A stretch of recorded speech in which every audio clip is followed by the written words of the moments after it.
Okay, class. So nice to meet you. Now I will give you the English material in different place because we have to study at home, so we cannot go to Primagama. Okay, let me give you information about the material today. We will discuss about auxiliary verb, and now we will focus on auxiliary verb can and could. Okay, so auxiliary verb atau kata kerja bantu yang bisa disebut dengan modal verb. Dalam bahasa Inggris kita memanggil banyak sekali modal verbs. Misalnya ada can, kemudian ada must, kemudian ada have to or has to, kemudian ada might, may, and extra. Kemudian hari ini kita akan membahas salah satu dari auxiliary verb tersebut, yaitu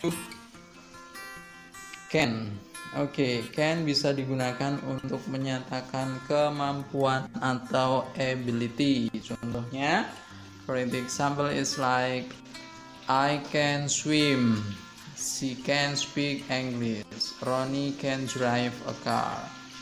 Jadi, can ini fungsinya sebagai auxiliary verb atau penjelas dari kata kerja. Jadi kata kerja itu bisa dijelaskan dengan adverb, yang kedua bisa dijelaskan dengan auxiliary verb, like that. Seperti can ini misalnya I can swim.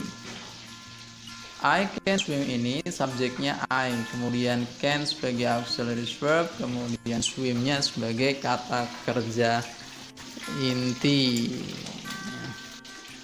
Baik, kemudian ada she can speak English. C-nya sebagai subjek, can-nya auxiliary verb, speak-nya sebagai verb intinya, kemudian English sebagai objek. Jadi di sini bukan ada dua kata kerja, tapi kata kerja intinya hanya satu, kemudian dijelaskan dengan auxiliary verb berupa can. She can speak English. Nah, can ini berarti ability atau bisa atau kemampuan. Jadi I can swim artinya saya bisa berenang.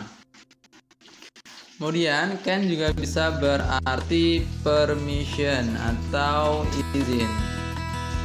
Jadi misalnya can dijadikan interrogative sentence. Can I smoke in this room? Jadi itu berarti permission, minta izin. Kemudian yang B, you cannot smoke here. Jadi kamu tidak bisa merokok di sini. Jadi can itu bisa berarti dua. Yang pertama adalah abilities atau kemampuan, yang kedua sebagai permission atau izin. Kemudian susunan kalimatnya. Jadi kalau kita ingin menggunakan can sebagai auxiliary verb di dalam kalimat, kita harus memenuhi pola sebagai berikut. Yang pertama adalah subjek. Kalau itu kalimat positif, yang pertama subjek, kemudian can, baru verb intinya. Seperti contoh, she can play soccer. Jadi can ini tidak terpengaruh oleh subjeknya atau tidak terpengaruh oleh conjugation. Jadi walaupun can ini subjeknya she, jadi tidak berubah menjadi can, ada s-nya tidak, tapi tetap sama, she can play soccer. Kemudian they can swim. Kemudian kalimat negatif contohnya adalah atau susunannya adalah subjek, kemudian cannot, atau bisa disebut dengan atau bisa disimpelkan kemudian ditambah verb inti. Jadi she can play soccer. Kemudian kalimat tanyanya, jadi seperti tadi kalimat interrogatifnya sebagai permission. Contohnya adalah can plus subject plus verb 1. Contoh kalimatnya, can you sing a song? It's like that. Jadi can-nya ditaruh di depan, baru diikuti dengan subjek, baru verb intinya. Baik, kemudian auxiliary verb yang kedua adalah could. Could ini digunakan dalam bentuk lampau. Jadi sebenarnya could itu adalah bentuk lampaunya dari can. Bisa dipakai untuk menerangkan kemampuan atau ability di masa lampau. Contohnya, I could swim when I was 5 years old. Jadi saya bisa berenang ketika saya berumur 5 tahun.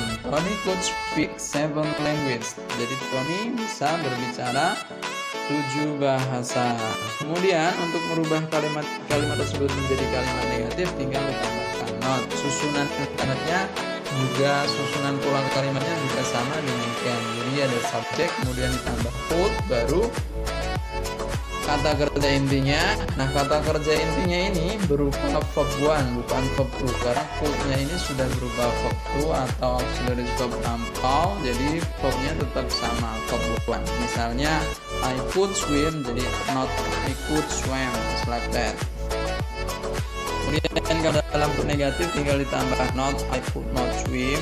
Kemudian tinggal dalam bentuk interrogatif itu tinggal susunannya, jadi could-nya ditaruh di depan, diikuti dengan subjek, baru diikuti dengan kata kerja inti.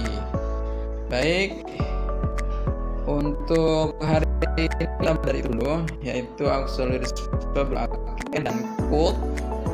Besok kita sambung lagi dengan kata or auxiliary verb yang lain. Kemudian untuk mendalami atau untuk memahami lebih detail tentang auxiliary verb can and could, nanti soalnya saya kirimkan lewat chat WA. Baik, terima kasih untuk perhatiannya. Thank you everybody for your attention and see you next time.